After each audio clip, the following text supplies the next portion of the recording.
Hello there. Welcome to Behind the Scenes at AV Rant. This is Behind the Scenes, in case you can't tell by Mr. Green Screen next to me here. Since it's Behind the Scenes, might have audio dropouts. We're just using Google Hangouts here. I'll be talking about images that you may or may not see. They usually show up now, but maybe not for the length of time you would like them to show up. It all depends on what Google Hangouts decides to do. So if you'd like things to be cleaned up, you'd like to hear things sounding better for sure, and then probably see the images as intended, look for the completed version that usually gets posted on Wednesdays. And then on Thursdays, I put in the text description below the video timestamps for all the questions that we talked about. So yeah, fancy stuff. I think that's the intro. You're forewarned that this is Behind the Scenes. I'll switch over to Tom. He can start when he pleases. Okay. I'm wondering if there's a setting on my camera that I could put that, like, do the Farrah Fawcett defocus thing. I need that. I need some lens softening. I'd take any manual control, but Microsoft says no. Yeah. All right. All right.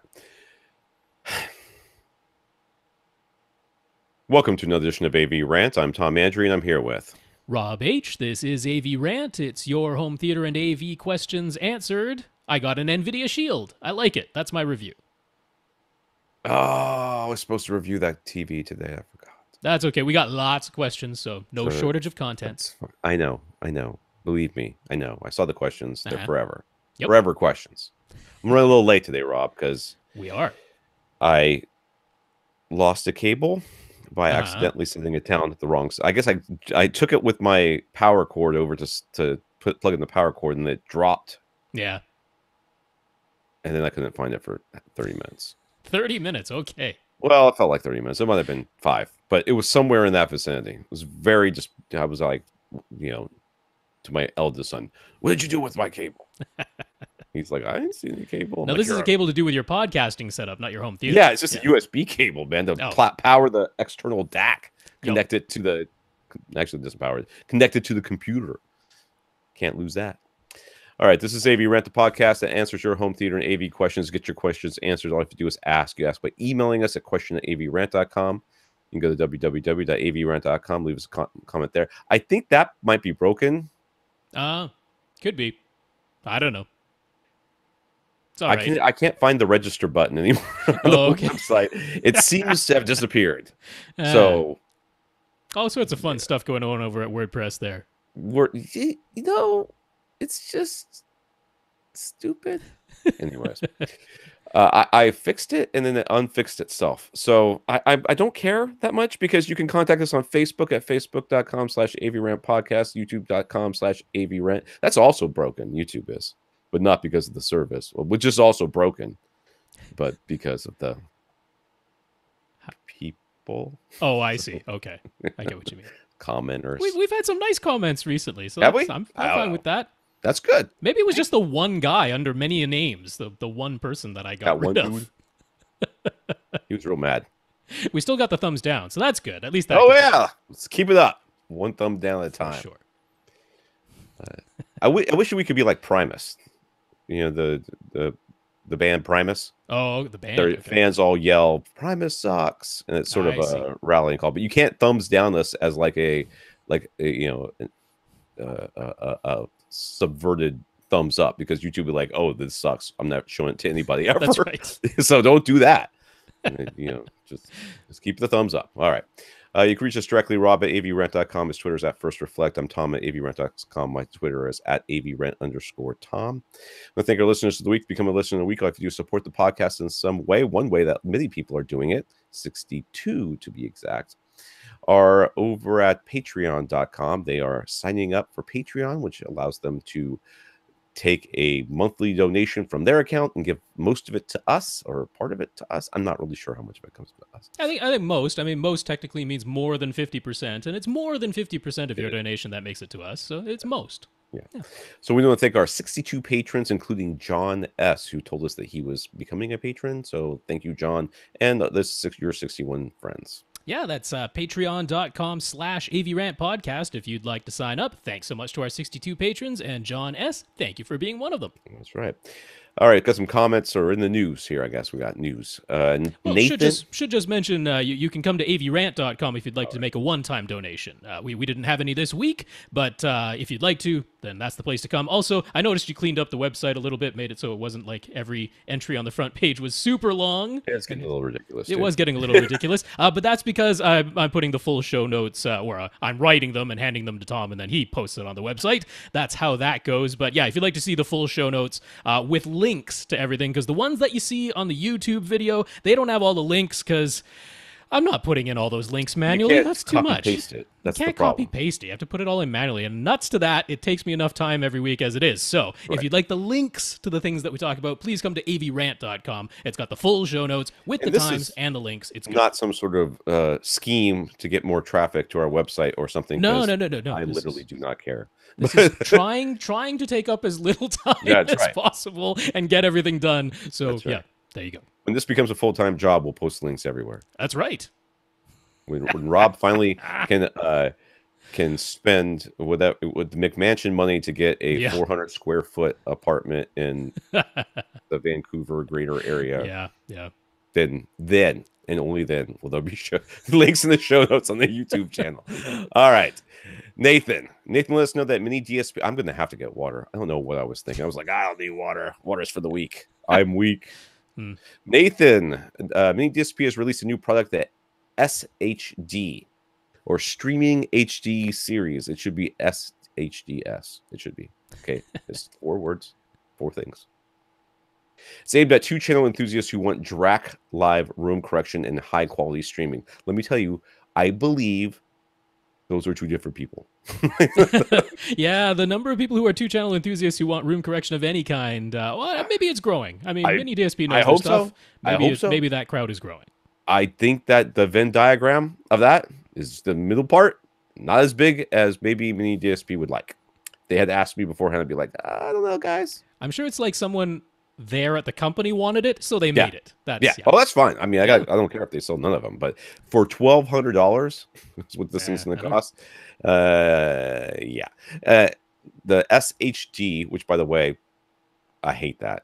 Just give it a name. HSC. That's the name. What am I going to do? I don't know. Look for it on their website. That's what it's called.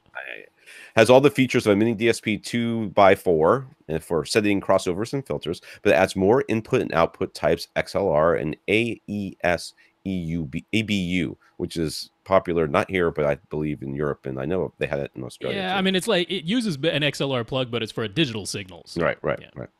It adds DRAC live room correction, and it has an ARM. Do you say ARM? Do we say ARM? Yeah, let's just say ARM because it's an acronym.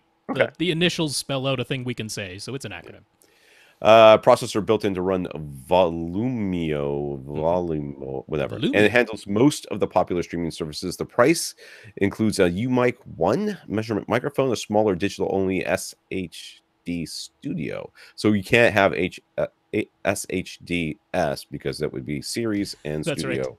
Too many S's. Should have an X somewhere in it. Of course. It's that's going to come. The Studio 1, I guess, the smaller digital only will come in September. So yay for that. Yep. All right. New product. Check it out if you're a 2-channel enthusiast and you're like, I want a processor that has room correction, but it only does 2-channel, but I still want to be able to create my own crossover if I want to add subwoofers and all that stuff, then this is a way to do it. It's $1,200, but it's got the streamer built in. You've got two thought. My brain is saying there's 2 possible solutions to this. Mm-hmm. 1, buy it now before they decide that this is not going to be a viable product and take it off the market. Okay. Or wait. And see if you can get it on sale before they take it off the market. Or if you're doing everything digitally, the Studio should be less. I think it's going to be less expensive. It's going to be smaller and it's going to be digital only, but sometimes digital only they make it more expensive. I don't know. So yet. They didn't say what the price is going to be. The concern is it's probably going to end up a little bit like an Oppo is right now. Whereas when they discontinue this thing, all the 15 or so people who missed out are going to be like, wait, I wanted that. And we're like, oh, you can get on eBay for like $3,000. So, stock up on them now, I guess. It's an investment. HDMI LLC announced new awfulness. I'm guessing. I haven't read this yet.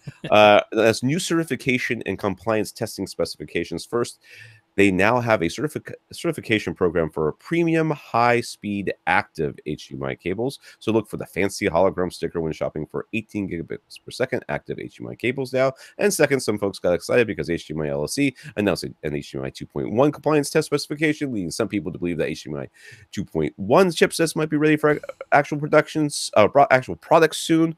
But the new compliance test is only for EARC.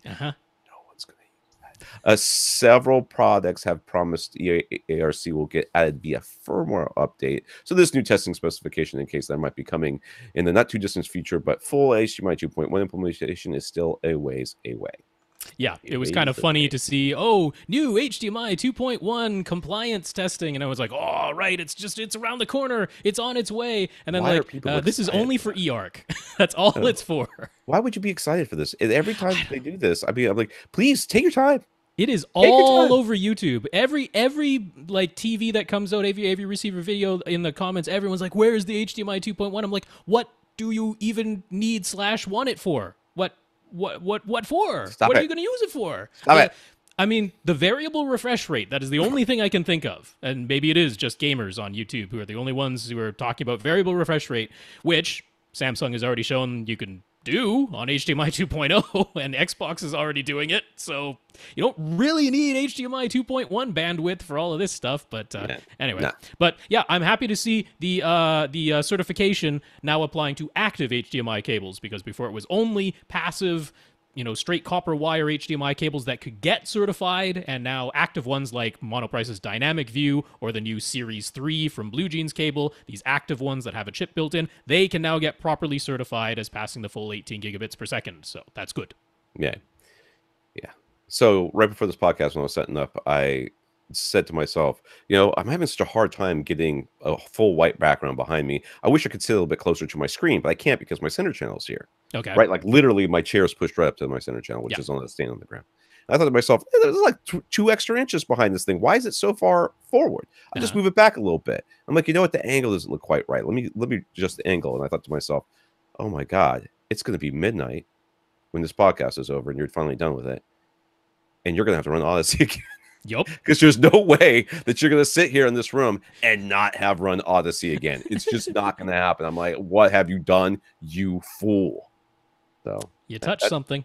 I touched it. I also forgot to plug my computer in, so I will be both getting water and plugging in my computer at some point.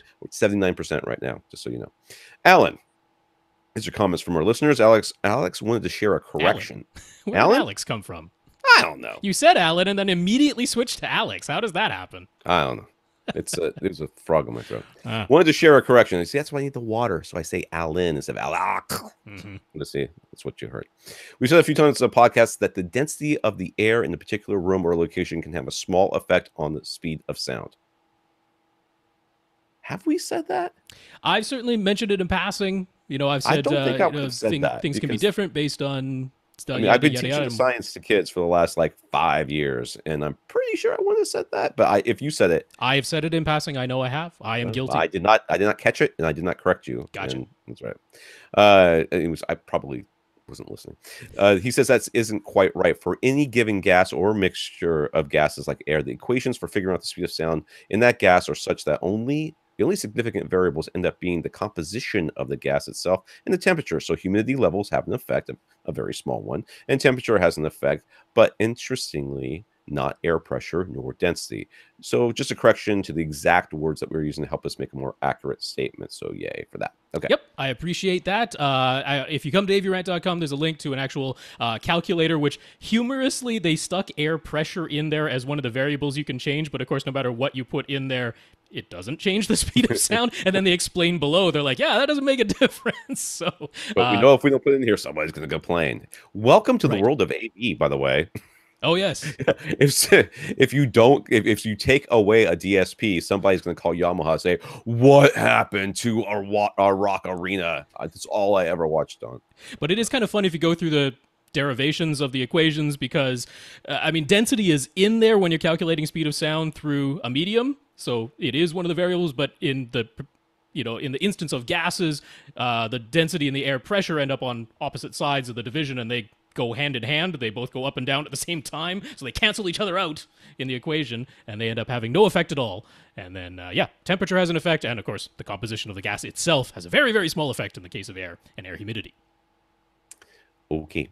Brandon says we're spot on with our guesses as to why his Aperion Veris 2 Grand Center was sounding oddly hollow and bright. His fireplace does have an opening, so he raised the speaker a bit so that it's no longer in front of that opening. He also had to run Odyssey again. Welcome to my world. And he had to use an editor app, and it turns out the results that had never uploaded to his receiver. Now I'm wondering if I uploaded to my receiver. So he was using the old correction that was for his golden ear speakers, which was significantly different. With those things fixed, all as well. So yay, don't have to spend any money. That's right. Tara on Twitter wanted to let everyone know that when using Make MKV, if you go to the Advanced tab in the preferences, you can rewrite which audio formats have a check mark next to them by default, rather than having to manually select, say, the lossless audio track every time. There's a Make MKV forum thread about changing default audio tracks, and the second post in that thread has all the necessary instructions for what you will need to type. Well, you have to type it? You got to type it in. Oh, it's like a code thing? It's like a little bit. It's like DOS? Yeah, kind of similar to a command line type of thing that you would punch in there. Yeah, so it's not like a series of check marks that you just get to put in the Advanced tab. A little more involved than that, but the instructions are all there. So if you can follow the instructions, you can do this, and there you go. Thank you. I wasn't using that, and I will from now on. Thank you. Okay, I'm sorry. I just have to share this because I sometimes when you talk, I scan my email to see if there's anything interesting in there, and so involved. Sounds real bad. It does.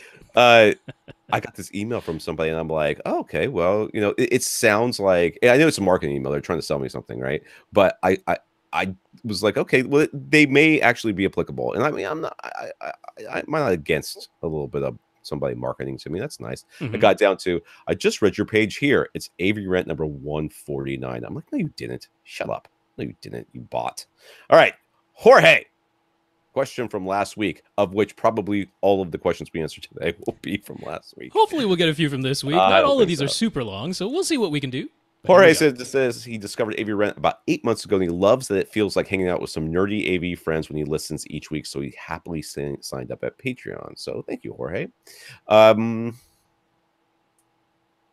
Yeah, I think nerdy's okay, right? We can say nerdy Absolutely. now. It's not just no longer. It's not like geeky, nerdy. All that stuff is okay now, right? Oh, yeah. It used to be an insult, and it's no longer like Revenge of the Nerds.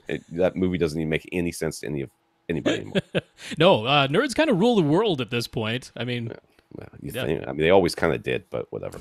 All right. He bought a 55-inch TLC P-Series TV for his living room last year, and he's been very happy with it. So when it came time to upgrade the TV in his home theater, he says it was a no-brainer, and he went for the 65-inch TLC 6 Series, and he loves that. TCL, whatever. And he loves that TV, too. What did I say? TLC. I am It's not tender loving care. It's going to be a bad... It's a TCL. I know. I did not sleep well last night. Okay. I'll tell you that right now. It didn't happen. I thought it was okay. I tried to take a nap today. It didn't happen. He likes the built-in Roku with its large selection of streaming apps, but mostly he and his family use Plex. He has a large disk collection that he's backed up on his Plex server, and the Plex app for the TCL TVs work very nicely. But now he's getting into Ultra HD Blu-rays, and he plans to add a Denon X4400H to his setup to expand the Atmos, so he wants to know about the audio side of things. He's read conflicting answers about what the TCL TVs can output, either via HDMI, ARC, or using the optical audio output. If he's backing up Ultra HD Blu-rays and getting an X4400H, he wants the full lossless Atmos and DTS experience, of course, but can he get that using just the TCL TV's built-in Plex app, or we need something else? What's the scoop? I don't think he's going to be able to get the full lossless audio from the TCL over ARC down to the receiver. I don't think that's a thing that can happen. That is correct, Tom. Yeah. So the optical audio output, we can begin there. That is SPDIF. That's the Sony Philips digital interface. It has limited bandwidth. The most it can do in uncompressed is 2-channel. So 2-channel PCM is the most it can send. Can't send any more than 2-channel. And for bitstream output could do Dolby Digital 5.1, Dolby Digital Plus 5.1, or DTS. What do you can say something, you know? No. I didn't think you were looking at me. You're here so you can talk. Bizarro. I didn't think you were looking at me. I was like, he doesn't know I left. You didn't really leave. You plugged in a cord. You didn't even get your water. I thought you were looking at, like, I don't look at you. I can't see you. I'm looking at the questions. I thought you were looking at the questions. No. Anyway, that is the optical audio output. And HDMI audio return channel has the exact same limitations. It sends the exact same things that an optical SPDIF connection can send. So you cannot send full lossless True HD or DTS HD master audio. Therefore, if you've backed up Ultra HD Blu-rays with the full lossless versions of Atmos and DTS:X, cannot send those. That is actually what eARC is going to be about, is being able to send full lossless bitstream audio, higher bandwidth audio out of a television, say, but that TCL has no announced plans to ever support eARC. That was going to be the next question, whether or not they had any plans about that, but who knows? So, yeah, if you want to play Ultra HD Blu-rays from Plex, from backups that you've made, you will need an external device, and the one I would highly recommend is the NVIDIA Shield, because that's the one that can do it. Yeah. At the moment, it's the only one I'm aware of that can do it, even though something like an Xbox One is entirely hardware capable of doing it. The Plex app doesn't do it yet, and we don't know if the Apple TV 4K is going to support lossless bitstream output. We know it's going to support Atmos in the Dolby Digital Plus lossy form. I would be very surprised if Apple did that. Well, actually, when we come to the if we get to the question about the Xbox audio, if we get to that question, you're gonna hear the rant and AV rants coming out. Yes, I am fearing that the Apple TV 4K is probably going to do things the same way, where it's decoding it internally and then re-encoding it before it outputs it. I suspect that's how the Apple TV 4K is going to do things. So, simple answer, you need an NVIDIA Shield. Jason has an Axiom EP500 sub. He's also got dual SVS PC2000 subwoofers for a different room, and it was his wife who said to buy them because she liked the way they look. It's good. So, quality woman. Keep a hold of her. The amp in this Axiom sub died. It's an older version, so Axiom said it would cost $700 for a replacement because of course they did. If you were going to spend that much, you just replace the EP500 with another PC2000. I 100% agree with that. So before he does that, is there a different amplifier he could buy that would get his EP500 working again? Obviously, one that costs a lot less. Okay, so there are external amps that you could theoretically... External, sure, but then how are you... I guess you can just splice the speaker wire output of an external amp to the leads that go directly onto the driver.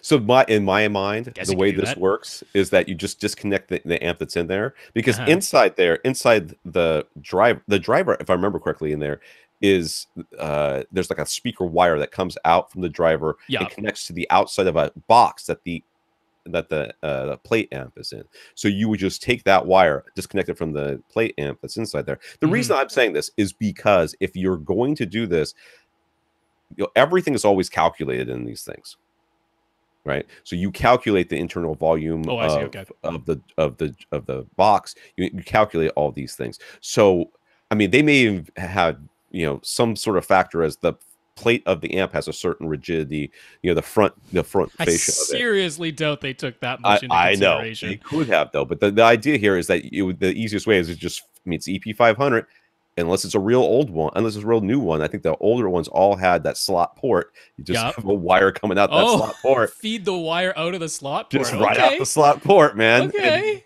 Damp the wire so that it doesn't make noise as it vibrates in and out. I guess that's not utterly impossible, yeah. At which point, any 500-watt amplifier, which you could easily pick up at Parts Express, you can get one from Behringer or get one from, Crown or any company like that. Okay, yeah. So I looked into all that stuff, but my thought here is that there is more than just wattage coming out of that amp. Yeah, it's a DSP amp, so there's definitely some digital signal processing going on there to try and make it very linear and to protect the driver and all that. That's right. And we know that they had a brick wall filter that are like 19 hertz. Yeah, so they sure did. If you're going to do this, you're going to have to, at the very least, have some sort of crossover mechanism within the amp itself to give you that brick wall filter at the end, because why they did it, I don't know. But it could be that they did it because the driver makes terrible noises if it tries to play anything lower than 18 hertz. It's really just a subsonic filter, which many amplifiers that are marketed as a subwoofer amplifier will have a subsonic filter as one of the features, and you can just set the frequency at which you want that to come in, and then it's like a super steep, nearly a brick wall filter for everything below that. So that is a feature you could look for. Okay, I didn't really price out external ones because I was looking for a plate amp that could I did the same thing. Maybe fit in there. And I found a couple. No, okay, so I have, assuming he has one that is, because they kept the same box for like 3 generations before they changed the box of the EP500. So I think I have a V2. So assuming he's got EP500? Yeah, I got an EP500. I got a V1, man. I was old school before I sold it. Yeah, I'm pretty sure mine's a V2. And so if his is something that used that same cabinet, the amplifier in the back there measures 11 3/4 inches in height by 8 inches in width. That's the actual plate part that you can see on the back. And then, of course, the cutout inside will be an inch in from all of those. So it'll be 10 3/4 inches in height and 7 inches in width for the actual opening inside. But that's pretty universal. All the plate amps give the cutout dimensions, and they all take a 1-inch perimeter around them that you mount it on. So the plate amplifier you could buy from Parts Express that comes closest to having all the features and it has the same wattage, because this is also a DSP amplifier that has a subsonic filter, and you could program in some EQ filters to make it more linear and all that. So it's all the same features that the EP500 has. Costs $300. Dayton Audio makes it. It is the SPA 500 DSP, and the 500 is referring to be at 500 watts. But it's a little bit smaller. It's 10 1/4 inches by 7 1/4 inches. So I mean, one thing, you could just feed the wires out, like Tom just said, but you could, I suppose, take out the existing amplifier, fill in that hole with, like, I don't know, what would you, MDF, I guess, right? You would have to. Fill it in with some MDF, and then mount this new, smaller in dimensions amplifier into the MDF that you just filled in the original gap with. That could theoretically work, I suppose. I have a hard time envisioning how this is going to work. You still have to keep that back plate on there, though, I think. Well, I mean, you're replacing the original plate with some MDF. No, I'm saying the back box that was on the amplifier itself. Because when you took the amplifier out, there was a box that it was. Oh, it was. But wasn't that just to cover all the stuff inside? Very well could be, but it certainly changed the interior dimensions of the. Oh, I see what you mean. Of the box. I mean, you can't tell me it's a ported design. How much is that little bit of internal volume going to matter? I mean, and you have a new equalizer thing built into this Dayton, but it's $300. So I don't know. $300, dude. I get another subwoofer. I know. The other thing I was thinking you could do, if you don't want to go to the trouble of filling in the hole with MDF and then cutting the hole in that new MDF thing that you used to fill in the original hole with a slightly smaller hole so you can mount the new amp. If you don't want to do that, Dayton actually sells a metal bracket, I guess you would call it, that attaches to that specific one, the SPA 500 DSP, and then that allows you to attach that amplifier, well, to pretty much anything. I mean, you could actually just use it as a rack-mounted thing at that point, or you can attach it to the outside of the cabinet. I gotta see this. So I mean, it's just a bracket. It's just a metal bracket that goes around the Dayton plate amplifier. So you could fill in the original hole, make a very small hole just for the wires to come out of it, and then like strap the new amplifier onto the back of the cabinet. That using this bracket. Oh, so, I see it. So it's actually like a box, almost like a. It basically it's a metal frame. Like a picture frame, but you attach the amp to one side and you attach the bottom of it to the outside of the cabinet of the sub. I mean, this is for like putting it on a completely sealed sub where you don't want to make any hole in it to house the amplifier. You can just strap the amplifier to the back of it using this bracket. So that bracket is $33. So you're up to $333. Plus basically half MDF the price. And all the plus other MDFs, stuff. yeah. But still about half the price of what Axiom wanted to charge you. Now, there is a bash amplifier, a 500-watt bash amplifier for $230, which is 12 inches by 8 inches. It's a 1/4 of an inch larger, which I guess you could, I don't know, could you router out? I was going to say, you can route out everything else and hope. But it doesn't have any of the DSP stuff. So it's just a straight amplifier. I don't know, dude. How handy are you? Yeah, that's the real question. How handy are you? I don't have any of these that are a drop-in replacement. No. That'll just perfectly fit. Yeah, because doesn't Axiom design most of their own amplifiers and stuff like that? Oh, yeah. Or, so I mean, it's going to be all custom to them. So of course they're going to charge you $700. They want you to buy another EP500. Make sure that the screw mounting holes are in non-standardized places. Right. Yeah. There's that too. Yep. I don't know. If you're super handy, this is doable for about half the price, or if you go with the bash amp, less than half the price. Otherwise, maybe it's just sell it for parts and be on your merry way. All right. I forgot this dude's name already. Or Jason. HDMI woes. He says he's got a 2016 Vizio P-Series TV. At one point, he had its HDMI board completely replaced. He's got a Marantz SR7011 that he bought from Accessories for Less, and his sources are an Oppo 203 and the Roku Ultra. He has zero issues with playing with the Oppo 203 playing until just last week. It's plugged into his Marantz. The Marantz is plugged into his Vizio, and that has worked flawlessly every time until last week when it had an audio dropout. What does that mean? Audio? Just the audio stopped working? Or well, like it no, like you know, when it's going along and then you just have silence for a little bit and then the audio comes back, like a drop. The audio got dropped for a little bit. His Roku Ultra and sending audio via HDMI ARC from the Vizio's built-in Chromecast back to his Marantz both result in occasional audio dropouts. And in the case of his Roku Ultra, he gets video dropouts sometimes too. That sucks. It does. That you can real see bad. why this is annoying. That is some HDMI woes. Yeah, he's using. It's possible. We don't know. We can't say for sure, but I mean, usually the firmware updates they might list the important features, but they usually have a bunch of bug fixes in there. I tell you, this sounds like a turn it off, turn it back on thing to me. Well, I mean, he does, but that's I mean, it's annoying when it's going along and you have to. No. I'm saying like it's like one of those things where your computer's been on for too long and it starts like chugging. So you just shut it down and kind of reboot everything. The real problem with HDMI is that there can be a problem way up the line, and that can affect something that seems 100% unrelated. Yeah, that was the joy of like component video cables, optical cables. You switch the cable, if it still didn't work, you knew it was one of the sources, right? That's not the case with HDMI. Yeah, you can switch the HDMI cable, you'd be like, and it still has the same problem, but it doesn't tell you for sure. I mean, you could diagnose whether the Marantz is playing any role in this, because you could simply plug the Oppo or the Roku Ultra directly into your television, temporarily use your television's built-in speakers, and I don't know how long it might take, but if you never have any video or audio dropouts that way, you could suspect. We still can't say for 100% certain it's the Marantz, but you could suspect at that point that it's the Marantz. See, to me, this sounds like a handshake issue. It sure does. Yeah, a temporary loss of sync, and then it's reestablishing the handshake. That's definitely what it sounds like. But which device? I know. Right now, if it's happening to all of his sources, you would suspect that it's either the Marantz or the Vizio. Yeah.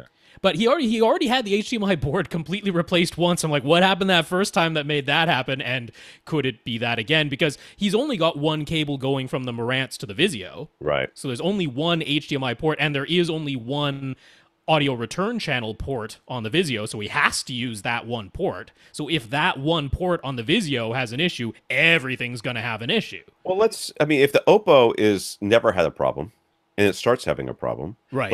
Let's when you're watching the Oppo, switch to a different HDMI port on your TV, just to see if something's going on there with ARC. Because really, in order for I don't know exactly how it works, but a lot of times you got to have your HDMI CC on and everything else, and therein is a that's black a can hole of problems. It sure waiting to happen. So, seems to me that. It's right there. To me, it's right there. It's in between the TV and the Marantz, and you may never know which one it is, and it may just continue to get worse, or it may just go away again. Yeah, I suppose what you could do. Yeah, so I mean, one, you could for sure take the Marantz out of the signal chain entirely. Right. And if you never have any problems with sources connected directly into that port that has the ARC, because that's the one you're using, you plug in your Oppo to that, or your Roku, since your Roku has frequent audio dropouts. Try using that one, plug it directly into the ARC port of your Vizio. If you never have any problems there, You can suspect that it's the Marantz. It'd be tough to confirm, but if you don't have the problems, then try plugging the Marantz into a different HDMI port on the Vizio. You won't be able to use ARC at that point, but you can see if that allows your Roku and your Oppo to function properly when it's going through the Marantz into a different HDMI input on the Vizio. If that works, then you kind of know it's just that one port on the Vizio. What is the? He's got a Roku Ultra. Yeah. He's got a Roku. Roku, Oppo, and ARC. Those are his sources. Oh, so the ARC. Okay, yeah. So you can plug the Roku directly into the Marantz, right? Yeah, which I believe he's doing at the moment. Okay, it's what he's doing. So he could use both of those, and that would even be a better test. I mean, if you're going, you could plug the Roku directly into the TV, plug the Roku into the Marantz, into the Oppo. Oh yeah, and then plug the Oppo directly into the TV. See how that goes. Use both of them. And I mean, we can't even Blue Jeans cable, we trust them, but they can still be damaged. Yeah. So, and if it is the one cable going between your Marantz and the Vizio that got damaged, then that's going to cause problems for everything, right? Right. It is tough. It's tough to. I hate this troubleshooting stuff, but the only thing you can do is be methodical, go one at a time, and try to isolate things. That is the only way you can troubleshoot. Yeah. It's HDMI CC. All right, Andrew on Facebook. If we were to recommend an AV receiver for a non-Atmos setup, but maybe with an eye towards a higher tier of Odyssey with dual subwoofer corrections, what would we recommend? What we're going to recommend is, I'm probably going to guess the X3300 or whatever the heck it is, because even though it has Atmos, no one says you have to use it. That's right. It's got the best. That's the lowest price for the best Odyssey. That is right. And that's what you're asking for. So just because your car has four-wheel drive doesn't mean that you have to use the four-wheel drive. Also doesn't mean that you don't buy the car because it has the four-wheel drive. You still wanted whatever the rest of the thing is that it had that you wanted. So that's what we're going to recommend. So today, as we're recording this, it'll be the X3400H now. It's down to $500 at Accessories for Less, the same price the 3300W got down to. Don't have any stock of the 3300Ws anymore, but that's okay, because there's the 3400H at the same price now. So yeah, 3400H, that'd be the one I'd go for sure. He was using Energy Take classic satellite speakers in a surround back position, but he wasn't all that impressed. He ditched them for just one pair of Paradigm ADP 170 bipole speakers, and he has really enjoyed those. So what should he use to expand to 7 speakers again? He's got deals available to him for Klipsch Synergy B3 bipoles, which actually lists similar efficiency to his Paradigm monitors, so not a big efficiency mismatch. ADP 170, you know which one he wants to buy, right? ADP 170 V4 bipoles. His ADP 170s are the newer V5s, but probably doesn't make that much of a difference. Or a monopole PSB Alpha 1s. Which of those would we recommend for the surround backs? The PSBs. I mean, surround backs are supposed to be monopoles. That's what they're supposed to be. Out of the ones that you gave us 2 bipoles and 1 monopole. Surround backs are supposed to be monopoles. We recommend the surround back. And PSB and Paradigm are certainly close enough in timbre that it will be no problem deploying them as surround backs, because it doesn't matter too much back there. I wouldn't go for the Klipsch. I never liked the Synergy series full stop, and then if anything is going to be sound different enough, even behind you, it's going to be Klipsch versus Paradigm, so I wouldn't go for that. Now, bipoles behind you, that's not the end of the world. No. I mean, bipole is at least it's not a dipole, so you're not getting the super diffuse null type of effect. It's just a very, very wide dispersion speaker. But surround backs are supposed to be monopoles. That's what everything has always recommended, and the PSBs are certainly close enough. So these days everything's supposed to be monopole. I mean, there's bipoles. Well, these days I guess so. Yeah. But that's fine. Biv on Facebook. Biv wants a nice headphone set up to use in his bedroom. He has a headphone amp, but it's just an amp, no DAC built in. He's looking for a CD player. Should he go for a used audiophile CD player or just get a Blu-ray player? Will there be any difference in the DACs or the overall sound quality? There shouldn't be. I mean, DAC is a very mature... It's a very mature technology. But the line outs, because you're just talking about the left and right red and white RCA jacks. Right, because that's what you'll be feeding into your headphone amp. Those are the things that you have to worry about being noisy. Yeah. And that's not, I wouldn't worry about the DAC. I'd worry about the noise floor and stuff like that. So, because some of these cheap DVD players and stuff, they'll function, they'll play a CD just fine, and sound will certainly come out of those red and white jacks. But much like the headphone jack output on the front of a computer, they can be noisy. We can't promise that there'll be no difference in sound from a player that was built with an eye towards having those line outputs be clean. Versus one that's just using the cheapest parts they could possibly find. Does that mean that you need to go buy like a Oppo BDP Tool 5? Not for this. Yeah. I mean, you don't. And the people who buy those things are really wanting to have the top of the line, best of the best of everything, and that's great. But in your situation, you could probably get away with quite a few reputable Blu-ray players or older CD players that are out there. You just have to read reviews and shop around. This to me is a fun project, I suppose. I would look around and see what I saw, read some reviews and see the prices. But I'm assuming if he's asking, he doesn't want to spend all that time. Otherwise, I'm just saying, what he'd be doing. So I'll first say my favorite player to recommend in general is Sony's X800 Ultra HD Blu-ray player, because it's a universal disc player. So if you have any interest in playing SACDs or DVD audio discs in addition to CDs, and heck, you could play concert Blu-rays and concert Ultra HD Blu-rays now as well, since it's a universal player to play all the discs. And given the price is about $225 these days, you can find the X800. I like recommending that, but maybe that's more than you wanted to spend if the only thing you want to play is CDs. Now, I guess maybe there's other companies out there still doing it, but the one I know is still putting out actual CD players. Now, I'm thinking CD player, dedicated CD player, there's a few things I want. I want it to have a front display, because I'm guessing this isn't a super complicated setup. And I would like it to not be noisy in operation. And then I want it to have clean RCA outputs, right? TIAC is still building CD players that meet all of those criteria. And they have a reasonably priced one for about $130. $139 on Amazon right now. They're $140. So, it's got the front display, nice build quality. It's not noisy when it's spinning the disc, and it has clean outputs. Those are things. And $140 to me is a kind of reasonable price, for a dedicated CD player. So I'd recommend either that or an X800 from Sony. That sounds good. I heard my children talking, which means I have to go find them and tell them to go to bed. So I will read this question and I will go, oh my God, how long is this question? All right, it's not that bad. Corey is asking on behalf of a friend of a friend. So the information that has been provided to Corey is limited and incomplete. And the friend of the friend is probably not going to take the advice anyway. So wasting everybody's time, but here we go. But he's hoping he might be able to offer a few thoughts anyways. This friend of a friend got a quote from an installer. Mistake number one. He wants to install a 6-zone whole house audio system that includes a 7.1 AV receiver in one room, a sound bar in another room, and installing speakers in 3 other rooms, and then a pair of speakers outside for the backyard. The quote includes all of that except for the outdoor speakers, as well as an equipment rack and some networking equipment. Upon first glance, Corey thinks everything looks overpriced. Corey is right. All this stuff is Speakercraft. That's because they like to make money there, because Speakercraft has amazing margins. That's right. If you go to Cedia, they have big banners that say we have the best margins.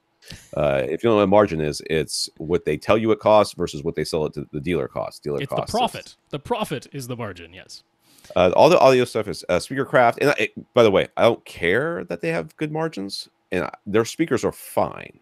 They're perfectly serviceable. They will make noise. I'm not saying that they make sound. They're I'm fine no fan of them. Hey, most of the people who get Speakercraft think they sound great because they have no idea what they're listening to.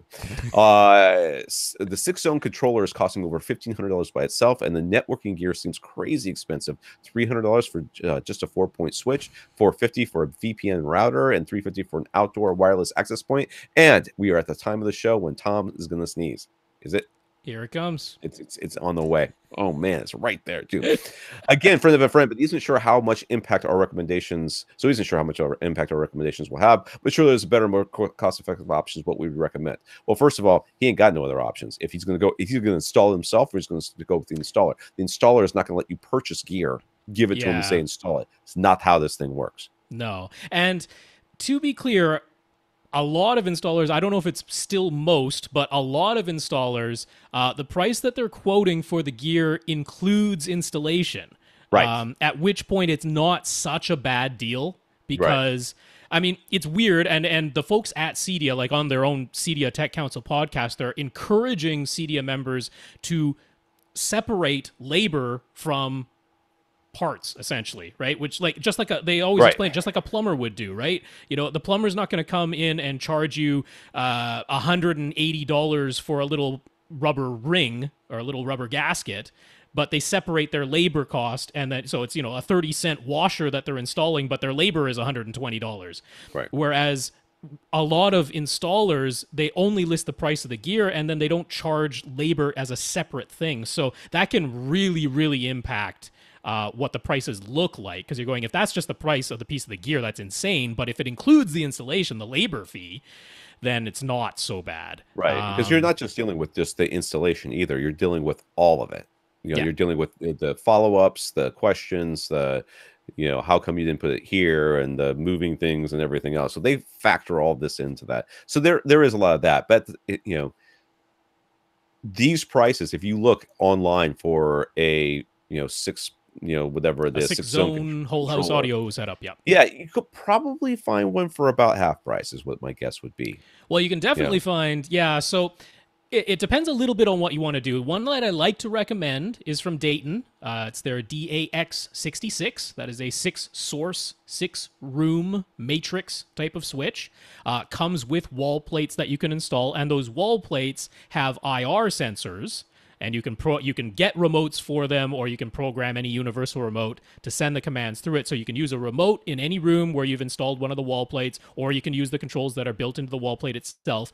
But this Dayton system, which costs just shy of $700, and that's just for the distribution thing, that includes the amplification and the distribution amplifier, and the wall plates, but it doesn't include the speakers you'd be installing, and it doesn't include the sources you'd be attaching to this thing.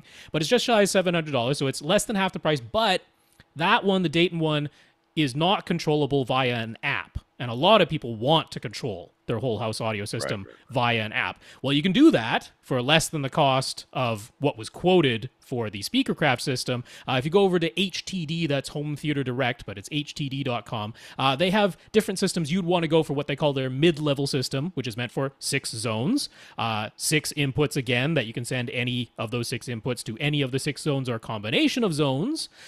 You can get it with or without keypads, because you can use an app to control it. So if you know you don't need keypads in each room, you can get it for $879. That includes the amplification, 12 channels of amplification, so stereo in each of the 6 zones, and control it just with the app, $879. Or if you want to include wall plates and the app, then the wall plates add an additional, how much? Well, it's $1,100. So an extra $220 there that you're adding on for all of the wall plates. So still less expensive than the Speakercraft, but who's installing it? Because even if your installer allows you to purchase the gear yourself and then they install it, how much will they charge for the labor? So it could very well end up costing just as much as the Speakercraft one, once labor is factored in. However, if that quote was just for gear and labor is extra, then it's for sure cheaper, right? We don't know exactly. We don't have all the information. Yeah, so it's sort of a hard thing to really judge when you look at these things. You have to look at the whole price and say, with labor and finishing and everything else. Like, I mean, I have a home theater in here. There's wires running up the wall because I didn't want to open up the wall and refinish it. Can I do it? Yeah. Do I want to? Nah. Yeah. I haven't finished. I mean, I moved my speakers. I still haven't painted in there. Right. I've got a big thing of spackle in the other room so I can finish spackling. Haven't done that either. Yeah. Because that HTD one and the Speakercraft one are essentially identical in features and specs. If the $1,500 for the Speakercraft one includes the installation and all the wall plate installation and stuff like that, then you're really not going to have any difference in price by the time you purchase it separately and have it installed. For outdoor speakers, I'd easily recommend Yamaha. Any of their outdoor speakers, we always go to them. And then, ironically, we don't recommend Outdoor Speaker Depot for outdoor speakers, even though it's in their name. But we do recommend them for in-ceiling speakers. I like their MK650s. They're $100 a pair, which is less than half the price of the pair of Speakercraft speakers that had been spec'd. Again, though, with the installation, maybe it'll end up being a wash. Right. So those are all the components. Do you want to talk a bit about the networking stuff? Because No.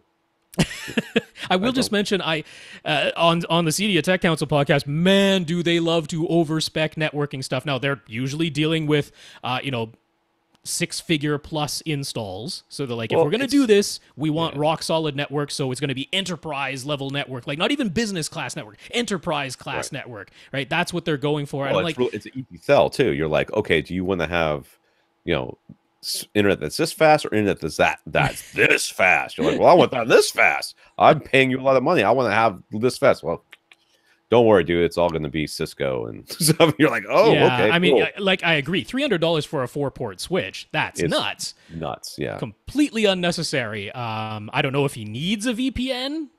Do you need a VPN? If you do, I guess you're going to have to get a VPN router. You can get one for less than $450. But again, who's going to install it for you? $350 for an outdoor access point, again, does seem highly overpriced. But if that includes boring through your foundation wall and installing the thing, then it's not such a bad price. So a lot depends on whether the labor is included. I do think it's a bit of an overkill, but I don't know. Man. It sounds like somebody with money, and they're looking at this going, yeah, it looks good to me. And you're like, oh my God, stuff is way overpriced. But, first of all, they don't care. Number one. And number two, maybe we're not looking at the whole picture here. So, that's right. I mean, you can do it for half or less. Yeah. Yourself. This person is not going to do that. Yeah. I'm guessing. Therefore, it is worth it to them. And, the only thing Rob would probably want to try to talk about this enterprise level, whatever networking stuff. Yeah, I would probably just be like, hey, dude, can you just see if they have any different speakers? Because Speakercraft sucks. I mean, they're not bad. I mean, I would be happy with them for whole home audio. Get the in-ceiling speakers from Snap AV instead. Installers can buy from Snap AV, much better, price is lower. I'd go with them. Yeah. So that's an easy one. I mean, the first question I have to ask is, where are the surround and surround back speakers going to go? Because if they're going to go in the ceiling, then that's I'm sure they're going in the ceiling, man. What else would an installer do? Yeah. All right, Dre.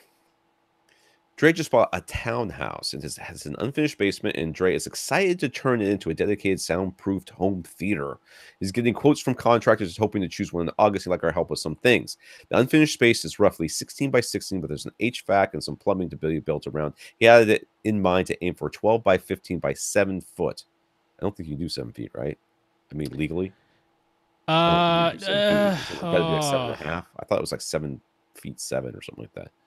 So minimum code, so you can do 6 feet 7 inches because that's the height of a doorway. But you'd have to check minimum code for what the continuous, because you're allowed to have an average, right? So some parts of your basement ceiling can be even lower than 6 feet 7 inches technically, I think. But I think 6 feet 5 inches is the. You want to check on that? Minimum. Your contractors will let you know. Yeah, you got it. You do have to check on that. So yeah. You might end up having some varying ceiling heights, because you can certainly build around, like there's one obvious pipe running along the middle of the ceiling up there. There's pictures. Yeah, and you can just build a bulkhead, a soffit that goes around that if necessary.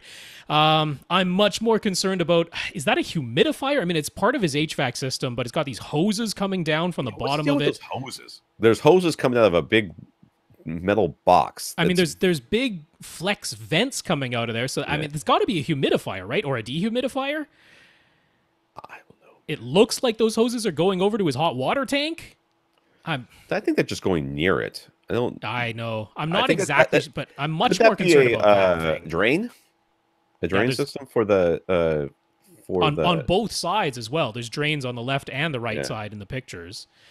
Yeah, there's some challenges in here. So let's continue with the question, and we'll go on with. What's with all these gray things? Are they sheets they put up there? Yeah, that's just a covering. I mean, it's there's a little thing peeking through it. It looks like, I mean, it's a townhouse, so the townhouse isn't going to be super wide. So I'm guessing that's the exterior wall, or maybe it's well, he didn't say it's a duplex, so I'm thinking that's the exterior wall. We can see just peeking behind the gray sheeting. All right, he's thinking 12 by 15 by 7, but wants to know what we think. He'd love to have a perfect rectangle with dimensions that give good results according to the room mode calculator, but with some of the awkward ducting and HVAC, what's the best usage of available space? Dude, you should try to eke every inch out of it. If this is really what you're going for, you got to try to get every inch out of this that you can because it's not very big. It is kind of my thought. Now, because of that, whatever that is, the thing that's got the flex ducting that's clearly part of your HVAC system in some way and has the hoses hanging down. I feel like that's going to be real loud. It looks loud. It looks like a piece of machinery that's not going to be quiet.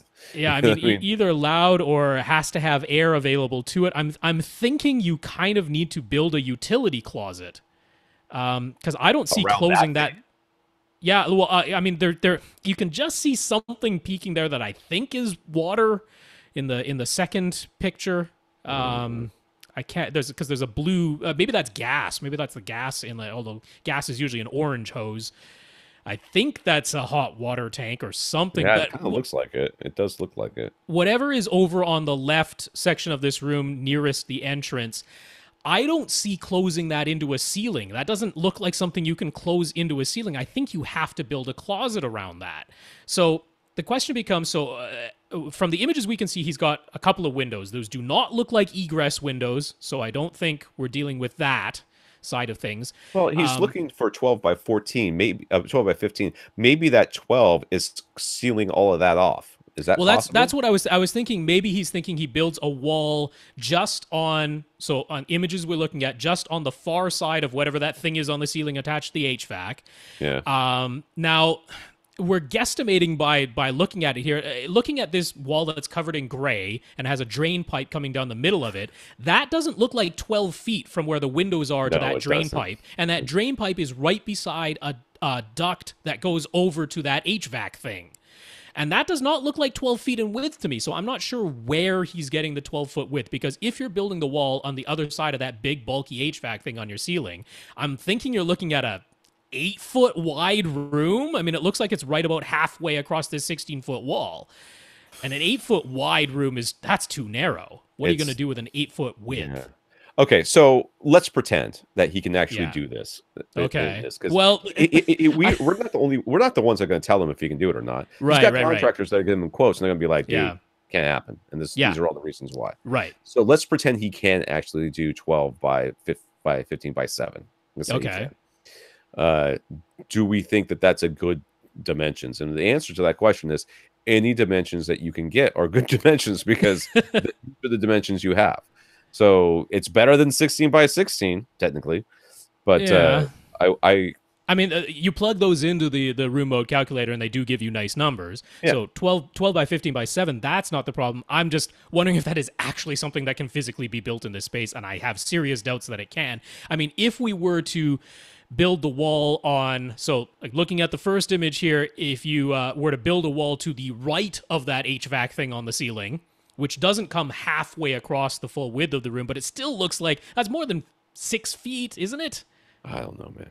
I mean, or it's more than 4 feet anyway, if he was thinking a 12-foot width. So I don't see how you're going to make a 12-foot wide room that doesn't have part of that big HVAC thing stuck into it somehow, and that to me is an issue. So I'm thinking that what you end up doing here is you have a closet built around that big HVAC thing and whatever the water thing is peeking out behind it, because you got these hoses hanging down. That's a closet. Probably has to be a closet with a louvered door, because I'm betting that air needs to be able to circulate in that thing. Noise might be an issue. We can't quite tell. Would be an issue for sure. It's got any moving parts whatsoever. Yeah. If air's going through it, it's got flexible ducting going to it, so air's going through it somehow. It's gonna make noise. I'm concerned about this. I'm concerned that he's not going to be able to get what he really wants.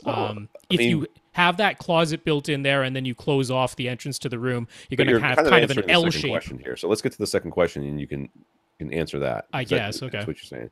So he asked, when seeking quotes from contractors, what are the things he needs to be stressing so that he ends up with a good result? Well, first of all, you got to get Rob's question answered, which is, can I even do this? What is that thing? Yeah. And can I close it off? And do I still have a room afterwards? Or do I just have a very wide hallway next to this thing? Yeah. It very, very well could be that you can't do it. Okay.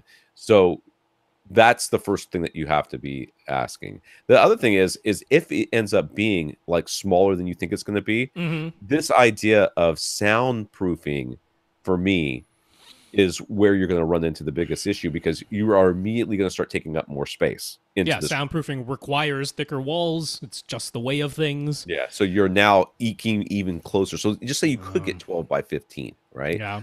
That was like to the studs. well, then you're going to be adding on to that. If you want true soundproofing, you're going to be adding on to that. You're going to be looking at like, 11.5 by 14.5, maybe. You know what I mean? That, Yeah. you know what I mean? So now you're at 11.5 by 14.5. You're like, oh, it's getting kind of tight in here. Yeah, it is.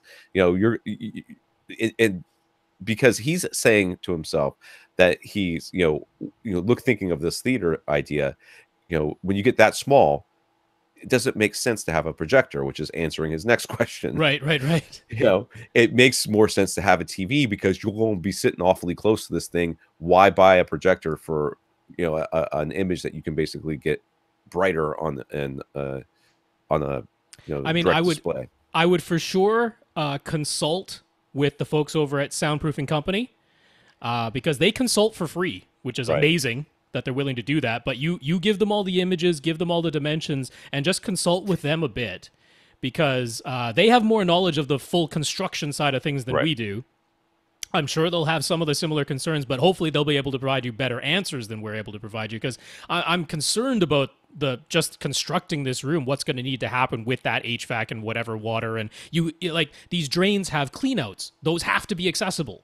Right. Which means you got a hole in your wall. Right.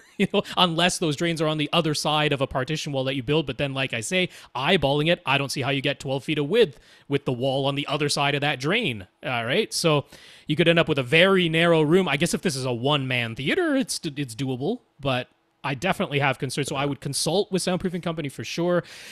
Ideally, your contractor provides you more answers than questions. That's what they're supposed to do. But I suspect he's trying to get lower quotes on this, right? I think that's maybe what's going on here. And that it's worth hiring the contractor who might charge you more, who actually knows what they're doing.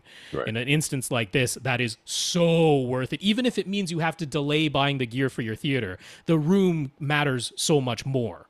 In this case, yeah. Yeah. So far, he's been making it clear that the room needs to be enclosed and soundproof. I'm going to tell you, man, that soundproof, that's not a trivial thing. And the enclosed for that matter, because if air has to be able to get to that HVAC thing, it's going to be a louvered door, and now it's not an enclosed room anymore. Right. So, I mean, there's we're talking that there's some concerns here as far as cost, because once you get to soundproofing, and it just may very well be that you're like, I can't soundproof it because I can't afford it, or B, it's going to take up so much extra space on my walls that now my room is no longer a room. It's a very large walk-in closet. Anything can be done with enough money. You could have your entire HVAC system replaced and you no longer have that big thing on your ceiling. You could have your drains rerun. You could tear up the foundation of your entire townhouse and rerun the plumbing. I mean, it can be done, but I don't think that's the kind of money he's looking to spend. Yeah, so far he's making it clear the room needs to be enclosed and soundproof. It needs to have HVAC. Well, I mean, they already has HVAC. But I don't see a register for this thing, right? Yeah. And he wants all the cables run inside of conduits so they can replace the cables later if needed. That's easy. Yeah, that's the so far. But you think about that. Now you're talking about running cables inside conduit. That means that you got to have enough space in your walls. You can't just slap some. You're building studs. You're building full 2x4 studs, not just strapping on the exterior walls. Exactly, which is what my wall is right here. Yeah. So, anything else he asks? Is there anything else he should be worried about? I think we've covered it in our concerns. I think you got lots of things to worry about. So he says he definitely wants a projection setup, and again, I don't think that. It might not be. I mean, in my tiny little, you might end up with a room the size of my room, right? Like a little over by 11 by 12. That's what I'm dealing with. I'm not putting a projector in there as much as I love projection. Yeah. I'm, you might end up with a 65-inch TV, and I think that would be just fine, or a 75-inch too. So yeah. So no matter what, this room is too small for 2 rows of seating, right? Well, I mean, technically you could stack them on top of each other, but. Yeah, I mean, it wouldn't be my plan. I would not plan for 2 rows of seats. Yeah. The back row is almost certainly going to be on the back wall. Yes, I mean, fine. Nothing says you can't put some bar stools back there. Yeah. If you have enough people over that you need some more seats, you stick some bar stools behind the main seats. Yeah, that can be done. But I wouldn't count on an installed. Armless couch where a bunch of people can sit on it. Now they don't have little cup holders for everybody and all that stuff. No, it just takes up room. We are so happy that we got this big couch that has technically 3 seats, 2 oversized seat 2 like double size seat and 1.5 size seat. We can Mhm. get my whole family on there. It's great. So what seating distance and screen size should we be aiming for? We got to know the room first. We can't answer that question. I mean, if it were 12 by 15, I'd say 10 feet away, because that's great for a 100 to 110 inch screen. Yeah. Somewhere in that range, and 10 feet would leave you a nice, 5 feet behind your seat. There, you could put bar stools behind there if you wanted to for temporary seating. That's what I would say if it were 12 by 15, but I have my doubts about it being 12 by 15, so we got to nail down the room first, and then we could decide what your seating distance is, and that will dictate your screen size. That can all be sorted later. So he's trying to plan ahead for speaker placement, overall room design, since he wants to run cables run inside the walls. Are there any good apps we recommend so that he can whip up mock-ups of the home theater to figure out optimal locations? Nope. Well, there's some. There's actually like I'm gonna on AVRant.com have a link to an article that lists 6 different home theater design software options. I don't know if he wants to pay some money for it or not. There's a couple of free ones in here, which of course, being free, are kind of basic, but one of them is really not too bad. As long as you're willing to not have things literally look and get rendered exactly how they're going to look. If you're just doing it for the layout, one of the free ones in there is not too bad. So yeah, it's over at a place called, homestratosphere.com. And if you look up home theater design software there, you'll get a list of some options. All right. Clara on Twitter. If you are mounting Atmos speakers on the ceiling, but the construction of the room is such that they cannot be symmetrical in their distance to each side, is that okay? Will room correction take care of that? For example, top middles, but one is 4 feet to your left, while the other is 6 feet to your right. This is a common question that we run across, and really, it's not even room correction that fixes this. It's just how loud the speaker plays. It's your basic setup. It's your distance and trim level settings. Just level right? matching. You're just level matching it. So you make sure that at the main seat in the center of the couch, which should be your main seat, that the volume coming out of the left speaker and the volume coming out of the right speaker is the same. Mm-hmm. In which case, yes, it's not optimal to have them different distances away, but they're top middles, right? So they're above your head, firing straight down, and they're supposed to be kind of diffuse anyways. And who cares? Your ears aren't facing them exactly. You know, it's there's a lot of things that are going on here that it doesn't really matter. Yeah, it does. A lot of people, because of the way the room is laid out, their surround speakers will be different distances from them. We're going to see that too very soon. And that's okay. Yes, if you were planning it from scratch and building a home theater to your specifications, that's not the way you would do it. But real world, that's fine. That's why you're able to set different distances and trim levels for each speaker individually. And it's okay. It's fine. All right. I want to go back to this last question. What's this guy's name? Dre. All right, so I just want to kind of mention Dre one more time. That could have come off as very, very negative on our part. And I want to make sure, Dre, that you hear me and Rob as well when we say we're more worried about expectations. Your expectations right now seem extremely high based on what you're planning. That's me, dude. You are speaking my language. I am already halfway done in my mind of what's going to happen, of what we're doing before we've taken step one. Like I'm already writing my acceptance speech for the award I'm going to be given for whatever we're doing.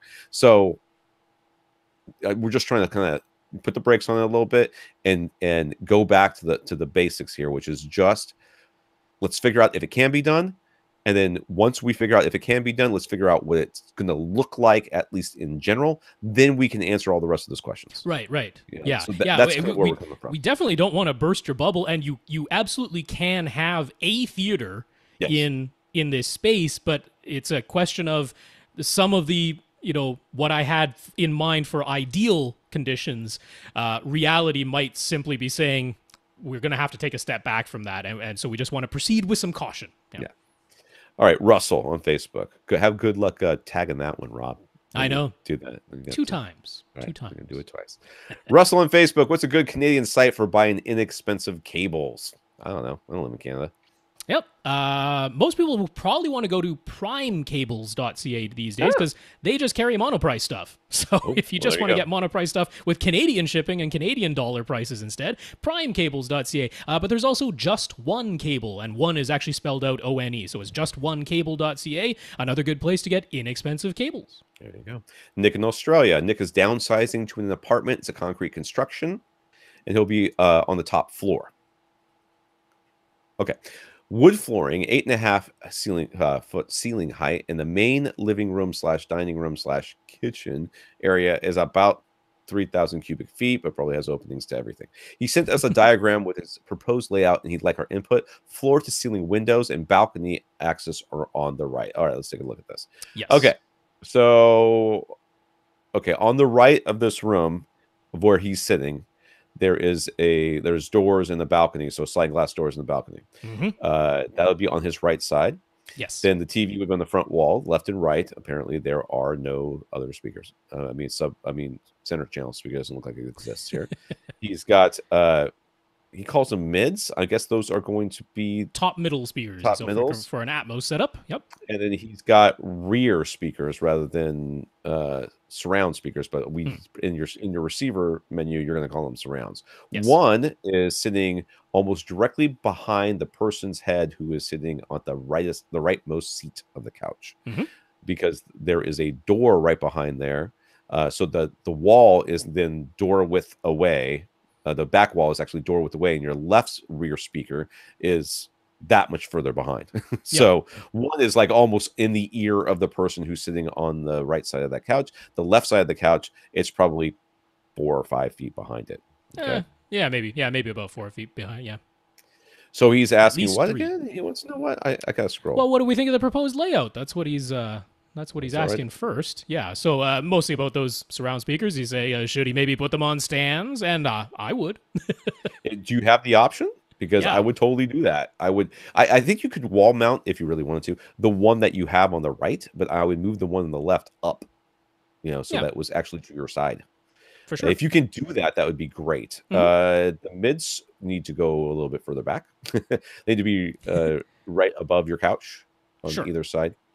But the front, left, and right speaker, you don't have a center, which is a little weird. Your subwoofer is sitting right off the right side of the couch. So in between the couch and the wall, next to the door, I guess that it's kind of the door this little walkway that comes into the house there, or whatever that comes from.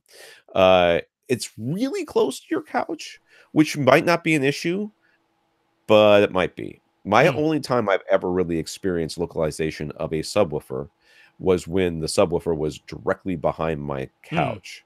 I used to keep it directly behind my couch because it was out of sight and blah, blah, blah. Well, I knew it was, you could, it wasn't so much localization from hearing, it was localization from, I can feel it doing things back there. Right. So it could maybe live next to your front left speaker. Looks like you got some room up there. Where I would probably put it. That was the one place that's stuck in mind as being the place I would put it. Not knowing how wide this room is exactly. I don't know if this is like half of the room, but I'm imagining this is more like around a third. And then there's going to be maybe a little bit less than half. And then there's a little space for the dining area there. And then there's probably a kitchen off to the left. It looks like the kitchen is in the image, the bottom. Because I'm seeing something that looks like maybe that's a thing for a stove or whatever. So it could be. It's a little bit cut off there, yeah. But I'm thinking to myself, if you ended up getting 2 subs, putting it next to your left front speaker, and then where that arrow is in his little drawing, which is right next to his left front speaker, that's showing us the width as 12.5 feet. He could put the other subwoofer back down there, but I don't know. That could be I don't know what that could be. That could be a bar back there for all I know. So maybe that's But anyway, that's some ideas. But overall, if you're able to put this surround speaker on a stand, I would do that. Yeah.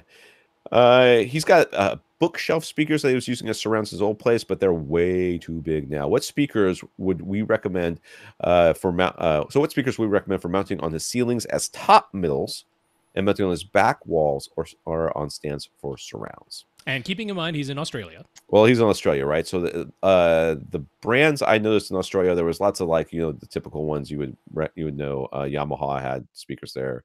Dolly, I saw quite a bit of. Canton is there, I believe. CAF speakers are there as well. I'm trying to think of some of the other ones that come to mind. You'd be able to find Klipsch for sure. Klipsch for sure. Yes. Yamo would be there, I would believe. So what do you got, Rob? I would recommend CAF because they have the E301s. They're the ones that kind of look like eggs, but they come with a built-in pivot mount, so they're perfect for mounting on your ceiling.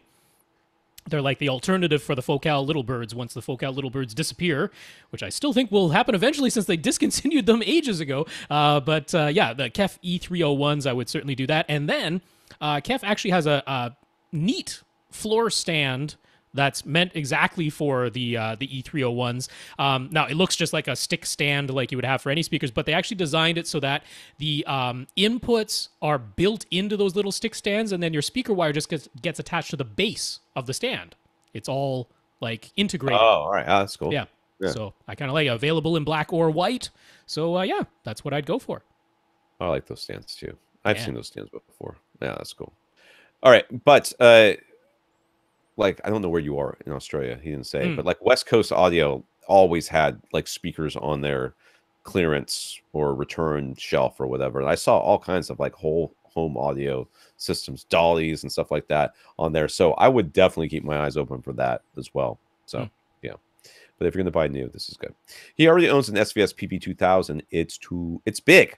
PB2000 is big. Should he keep it or sell it and get something smaller? The retailer he bought it from said they would let him exchange it for 75% of what he paid for it in store credit.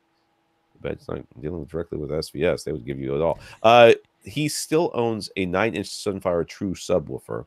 Could he maybe pair that with SVS SB1000, or maybe use any available store credit for some on-wall speakers that his retailer. Oh, what? Yeah, the one that he bought the PB2000 from. Oh, that's where he'd have the store credit. Oh, okay. They don't carry CAF, unfortunately. All right, so the PB was it 2000? That's a big sub. It's big, but it's appropriate for this room size. If it were me and I was looking to maximize my floor space, I would look into trading this in or something and getting a PC 2000. Get the cylinder. Yeah. Less floor space. Yeah. Right. And, doubles as a stand or whatever. I wouldn't really want to go down to the 9-inch Sunfire in this room, though. It's because, interestingly, like this is coming up, he's worrying about bothering neighbors and that, but it's a little bit counterintuitive because when you go to the small sub that is actually struggling with the room size, because the base doesn't know that you've only designated a portion of your room as the theater area, the base just tries to play in all the places where the air is capable of moving. So when you have the little sub in the room that's too big for it, it starts to struggle, it starts to vibrate, and those vibrations are what bothers your neighbors, and it starts to distort.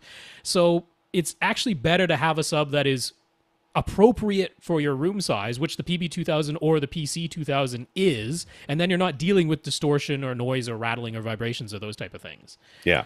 So I'm not inclined to trade it in for 75%. If they'll give you a PC 2000 straight up, then okay, that saves you floor space. Yeah, I mean, yeah. Maybe moving up to that front left corner will help you out. Maybe yeah. Up to your front left speaker. So he says he'd like to disturb his neighbors as little as possible. Any suggestions to help him on that front? Well, damp everything. Damp everything. Yeah. The idea here is that you want to use those, if you don't already have them, the sound path isolation feet, if you don't already have them, or something similar. I mean, you'll have to have those. Anything that disconnects the sub from the floor. So and your speakers too, to be honest. Yeah, all of it. If you got tower speakers, don't have the pointy feet, directly into the floor. Get something squishy under those towers.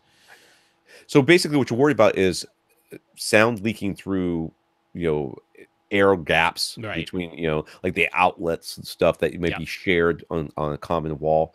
But more than that, you're worried about structural transference of sound. That sound's going to transfer through those solids very, very easily. Where sound loses power is when it changes mediums. So when it goes from air to solid, then back to air again, it's lost a lot of energy. But if you're as they used to say, and I was guilty of this as well because I didn't know any better. They used to say you decouple your speakers by putting spikes on them, which is wrong. That's the opposite. That is coupling, yes. By giving them a very secure place, even though it's a little point, guess what? Sounds a care that's going through a needle. A care that's touching. Well, it's pounds per square inch, and you've just drastically reduced the number of square inches by putting it all into a point. Yeah. So the drivers are shaking the cabinet or vibrating the cabinet. The cabinet is vibrating the feet. The feet is vibrating the floor is vibrating the walls, and the walls then are only making one transference of sound from the wall to your neighbor's wall. Yeah. Or your neighbor's air, I guess I should say. So what you want is you don't want that. You want the speaker to put sound into the air, which then the air gets into the wall, which the wall then shakes and then gets it back into the air. That seriously reduces it. Now, is that going to alleviate it? No. Not 100%. No. There's no chance of that. But damp your speakers, damp anything that can be vibrating in physical contact with your floor or walls. Yeah. He asks, what about potentially using a butt kicker? Would having a tactile transducer allow him to use a smaller sub? No. Would it help him in terms of bothering the neighbors less? No.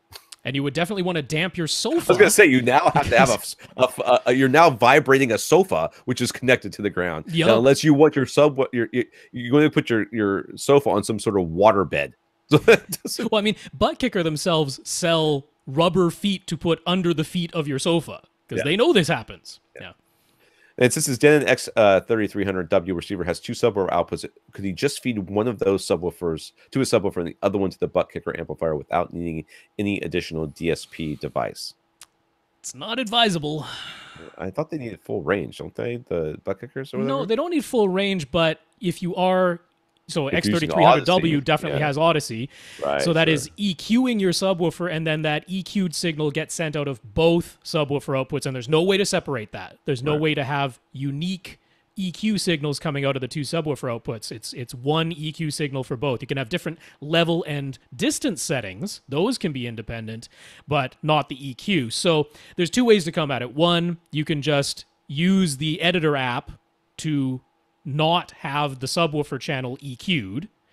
Then you could feed that non-EQ'd signal directly to the Butt Kicker amp, and then if you still want EQ for your sub, you'd have to feed it into something like a mini DSP and EQ it manually. The reverse of that is you could send out the Odyssey signal from the subwoofer output. That would go directly to your subwoofer, that's fine, but then you would want to plug the other one into a mini DSP to counteract the EQ to feed the Butt Kicker. I mean, you can do that. You can use the EQ in the mini DSP to counteract the EQ of Odyssey so that the Butt Kicker amplifier is not getting an EQ'd signal. But ideally, you want a flat signal, like a non-EQ'd signal, going to the Butt Kicker amp, and then you probably still want to EQ your sub. So understand that your sub is putting sound into your room, and your Odyssey is measuring the sound that is being generated in your room and correcting the signal that's going to the sub so that the sound that's being generated in the room, which is being affected by the room, is flatter. Yeah, so sounds it's flatter. Boosting some frequencies and cutting some frequencies in the signal to counteract what the room is doing to the airborne sound. But if you send that directly to the Butt Kicker, the Butt Kicker will then say, okay, during, it'll get a boost of, let's say, 10 dB at some frequencies. Suddenly, it's shaking your couch like crazy for you have no idea why. And then it gets to a different frequency, and it's got a 10 dB cut from there, and it goes completely silent. Yeah. Or completely motionless, I guess would be the right term. So you need since there is no room interaction at the Butt Kicker level, you need it to be a flat line that it's sending out, which you cannot do from the 4400 or the 3400, whatever one he's looking at. 3300, yeah. I mean, you can use the editor app to essentially turn the subwoofer correction off, while retaining the correction for all your other speakers. You can. I like this solution. I mean, I've never been a fan of Butt Kickers anyways, but this solution right here is kind of bass awkward, basically. You're now adding another thing that's vibrating around. If you're going to add another thing that vibrates in the room, add another sub. You know what I mean? That's, to me, that makes the most sense. But if you're looking to recapture some floor space, I would go to the PC2000 or live with what you have. I would not add a Butt Kicker. I would try to add room treatments so that there's not that as much as you can, maybe a movable one so that front right speaker, which is sitting right near a glass wall, has something to shoot into. to catch that reflection. I would put stuff behind your head if you can. I would put something on the ceiling if you could. I would put a big rug on the ground between you and your TV. Yeah, because you did say wood floors. Yep. Yeah, so in the left speaker you have to worry about, it's just firing out into the room. But I'm telling you, it's going to bounce all over the place in there, and you're going to be sitting there watching TV, and it's going to be completely reasonable to you, and then people are going to be at the dining table going, "Can you turn it down? We can't hear ourselves." This happens at my friend's house all the time. He has an open-ish concept place, and the kids are watching TV in there. We've gotten to the point where, like, you can play video games there, but you can't have the sound on. We can't. I mean, in the other room, we can't take it. Especially like movies, the explosions get so loud where we are, and for them, it just is like. I mean, we just are trying to hear. We're trying to hear what they're saying.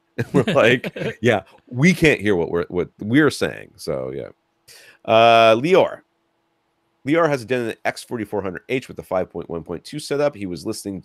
He set his listening mode to auto or pure auto, but noticed that doing so resulted in the upmixer always being used for any Dolby or DTS 5.1 or 7.1 content. He just wants straight decoding. 5.1 plays in 5.1, 7.1 plays in 7.1. Well, I guess 5.1 in his case. Yep. And only actual Atmos or DTS X uses the overhead speakers. He found that direct listening modes. Direct listening mode does what he wants in terms of speakers, what speakers make sound, but then Odyssey is turned off. Yeah. And Odyssey is one of the main reasons he bought a Denon receiver. I'm with you. So there's a way to have things play the way he wants. Why is there no straight decoding listening mode that keeps Odyssey turned on? Okay, so I went to the online Denon manual. Oh, okay. And kind of tried to look this up. And it is, while this manual is not bad, it is not helpful in this regard, because it seems to me that direct should be the right one. But it doesn't say anywhere that I could find that Odyssey gets turned off with direct. But I know that because we've talked about it on the podcast a bunch. But what I do with mine, and I don't care that it gets unfixed anyways, is once you hit the mode, a little screen comes up, and you can select the different modes that are there. Right. So you'd hit instead of hitting. So in his case, he's hitting there's 4 listening mode buttons on the Denon remote. He's hitting the one that is labeled as pure, and that cycles through direct, pure direct, and auto. And so he's like, if I use direct or pure direct, it turns off Odyssey, so he doesn't want either of those. And then auto is the other one that it'll go to, and that works, except that it always applies an up mixer, which is true. Right. That's what it does. But you have the 3 other buttons, which are movie, music, and game. Seems like there should be something in those that you can do this with. Like it's well, it's one of these things where it does remember by input what listening mode you were using last. Right, it does that. So you will have to set this manually at least once, and you'll have to do so for every single one of your sources. And then if it's a source like a Blu-ray player that can output different audio formats, so a Blu-ray player, of course, could be outputting a Dolby True HD at some point, DTS HD Master Audio at some point. Maybe you stick a regular DVD in there, so it's outputting vanilla Dolby Digital 5.1 or DTS 5.1. For every different type of signal, you will have to manually set it using the movie, music, or game button. And if what he wants is just straight decoding, it doesn't matter which of those 3 you use to get to the one that is just the name of the signal that you're decoding, right? So if it's a Dolby True HD signal, one of the listening modes under those 3 buttons, movie, music, and game, will just be Dolby True HD. So you will manually have to set that for every source, for every type of signal that comes from every source. You will have to do that once, but after that, it will remember whenever it gets that signal type from that source, it'll remember what you used last. And we will recommend game. Game is the one. I mean, game is the one we recommend if you're using an up mixer. But he doesn't want to use an up mixer, so it doesn't really matter, right? If he's just doing straight decoding. You're right. But I mean, that way, if he accidentally up mixes it won't be as bad. That's true. Yeah. So use game or pure. those are the ones. But yeah, you're right about the auto. I don't know why Yamaha still just has a straight decode mode, which is exactly what you want. But for whatever reason, Denon and Marantz don't offer that. But you will have to manually do this once for every source, for every type of signal from each source. But then it will remember. Fred and his wife have moved. Their new house is a bit of a fixer-upper, so making some changes to allow for a room dedicated to home theater as part of the plan. Much like in Tom's house, the idea is for the theater to be the only room with a TV. In their previous place, he had a 50-inch plasma TV with a manual pull-down screen just in front of it. He and his wife enjoy the approximately 45-degree field of view for movies, but they'd like to be able to use this new theater for more casual TV viewing as well. Mm-hmm. All right. So we have some pictures here. It's like, well, okay, the thing has 2 openings. Am I not wrong the about proposed theater room has 2 like full openings, no doors on those openings as it stands right now. So this looks like it was meant to be like a living room and dining room, more or less attached to each other. There's a slight like demarcation partition. Exactly like my old house. My first theater, this is it. And I did it I'm telling you, I did it the exact way he did. Mm-hmm. He's talking about. So there's it's 17.9 feet wide, 12.59 feet deep. So it's going to be wider than it is deep. And there's a window on one wall. Yeah, there's a window on one of the long walls, a window on one of the 17.9 feet walls. Then the opening on the right-ish would go into the dining room area, which probably also leads into the kitchen. And the opening on the left goes into a little hallway, which if he moves to the right, I guarantee if you go out that hallway and go to the right, I bet that's his front door. Because that's where my front door was. That would make sense. It's a little bit like the Simpsons house. It is. All right.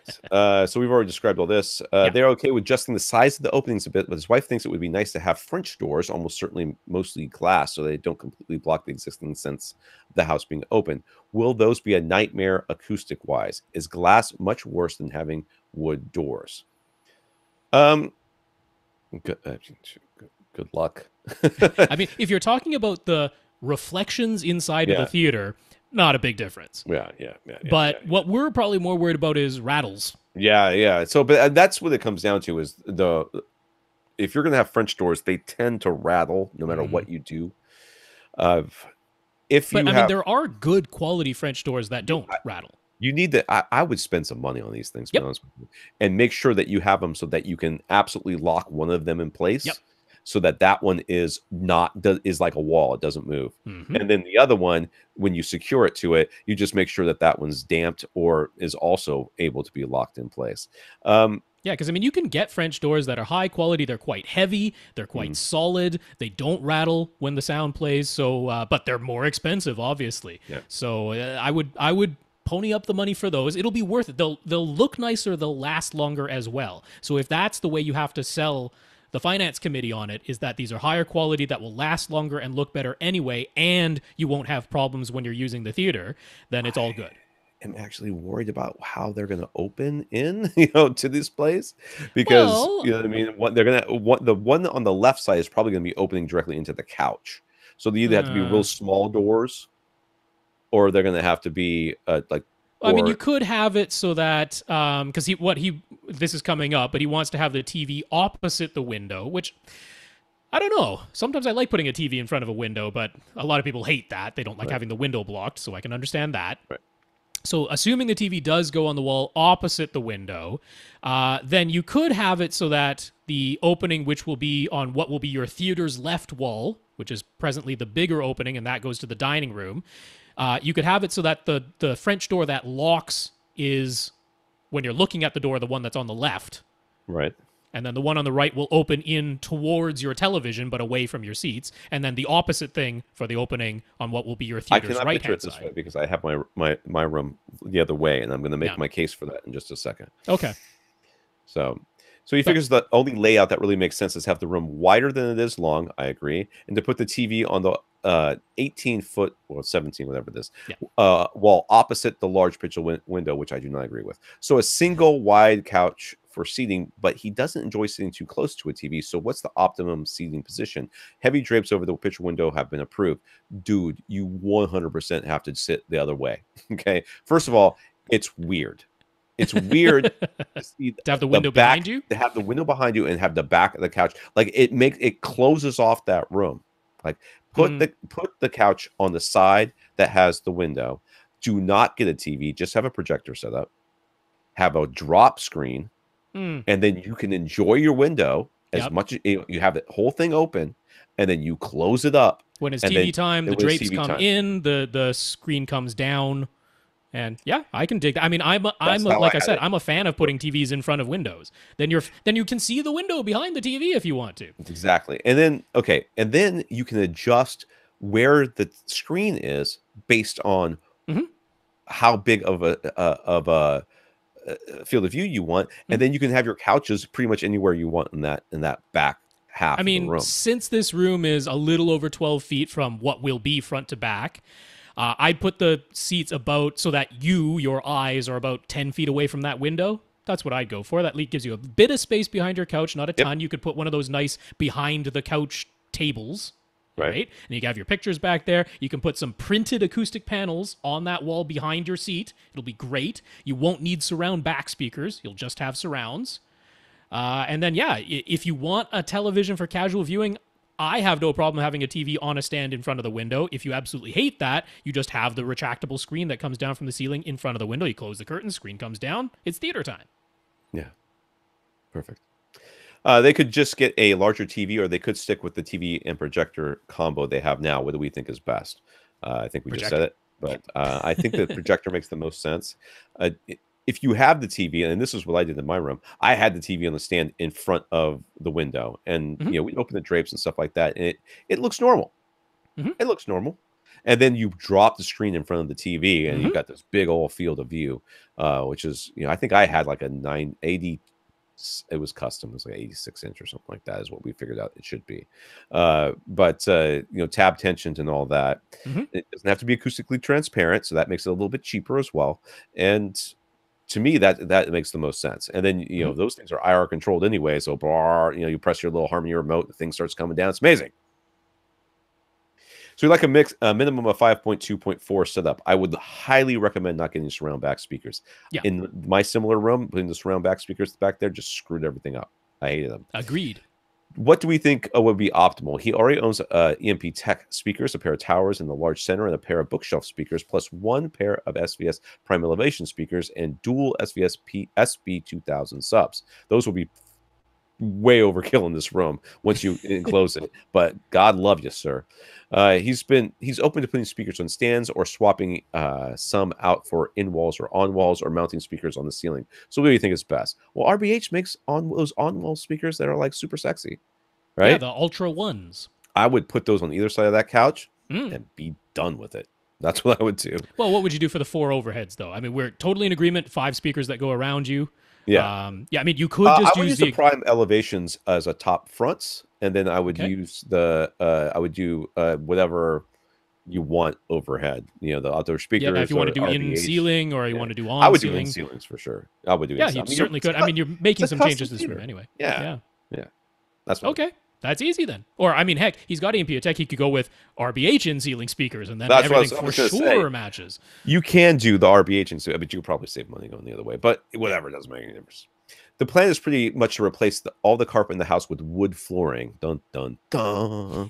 So he might be dealing with hard floors, glass French doors on both sides, and the big picture window behind him, albeit with heavy drapes over the window. What would be our plan of attack as far as absorption goes? Doesn't change, man. I mean, first reflection points, your speaker's gonna be far enough back into the room that you probably hit that first reflection point. If you play with the placement of the speakers, hit that first reflection point so that it is it's on the wall and not on the door. Maybe the room is wider than it is long, though, so that might be a bit of a challenge. Yeah. But I'm not because the room is wider than it is long. The first reflection point is not as bad anyway. Yeah, so I'm not too worried about that specifically. Does this one room also have to be hard floor? I mean, it'd be great to just keep the carpet in here. No, it does. It does. It does. You're not gonna.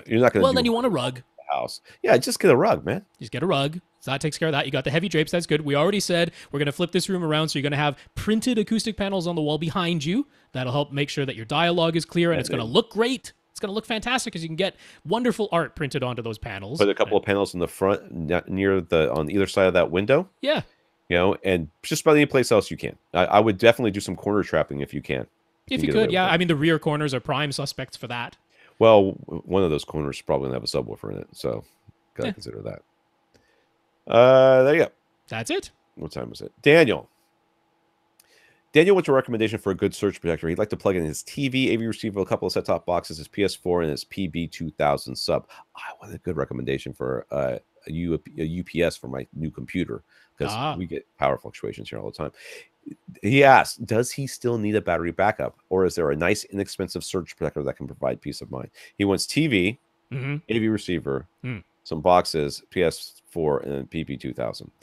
The only time we really care that much about a UPS or a battery backup is when you're worried about fans. Right. So nothing that you've said here is, I mean, I don't know what your TV is. And you could have like one of those old rear projection. Remember those rear projection ones that were like the super compact, stuff like that? Man, those bulbs used to explode all the time around here. As long as it doesn't have a fan in it, then I don't think you necessarily need to have UPS. Is it nice? I mean, I like to have it for anything with a hard drive, so his PS4 would have that. Yeah, that's true. I definitely like to have it if I have a DVR, because then my recordings can keep going if the power goes out for just a short while. But barring that, I mean, you're not in a situation where I would say you must have a battery backup. I mean, if you have a projector, you must have a battery backup, in my opinion. But all of these, you could get away without it, so there's certainly some very inexpensive suggestions. I like APC's P8V. You can find it for $45, so that shouldn't break the bank. And the reason I like it is it allows through the full 15 amps of a wall outlet. So if you plug your AV receiver and your PB2000 subwoofer into it, it is not going to be starving those components for current. So that is why I like that particular one. At $45 should be acceptable. If you do want battery backup, of course, I like APC's J25B, but now you're talking about $250. So it's a $200 price increase to get you the full battery backup. It does have 2 outlets that are surge only, that they label as high current, that allow the full 15 amps through. So that's where you would plug your AV receiver and your PB2000 subwoofer. You plug it into those high current outputs. They won't have battery backup, but they'll let the full current through for those, and then everything else will have battery backup. But $250 might be a lot more than you want to spend. You know, there's something that we need to say more often that we don't say enough, and that is plugging your gear into a surge protector does not really protect your gear. Not a ton.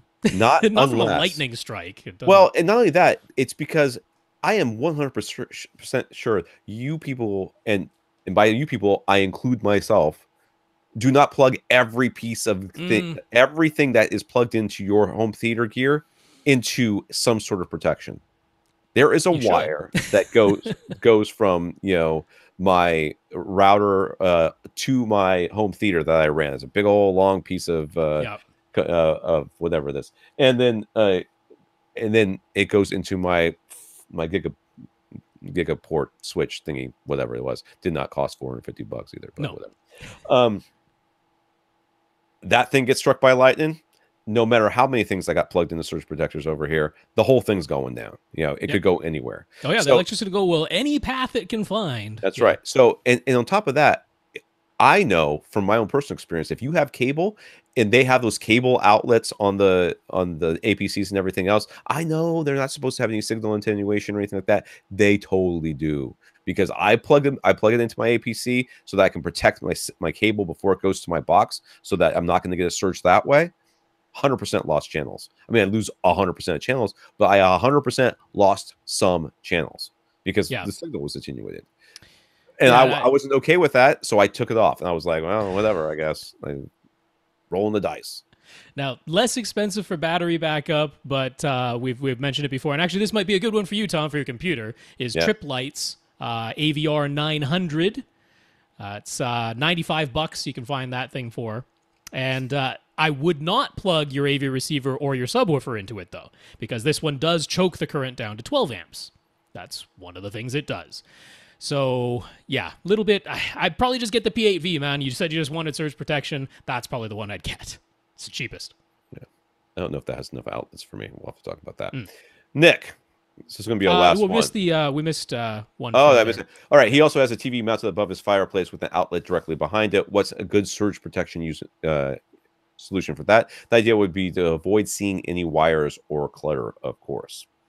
Man, dude, just like any little strip thing should probably do. Well, APC's got you covered there. They've got a nice little unit that, it just plugs into the wall and then it just sits like an inch and a half in front of your wall and becomes your new plug. So that's the P4V. That is $25. You can find that thing. Does it have 4 outlets? It has 4 outlets. Oh, okay, good. It's the P4V. So that's the one I'd recommend for that.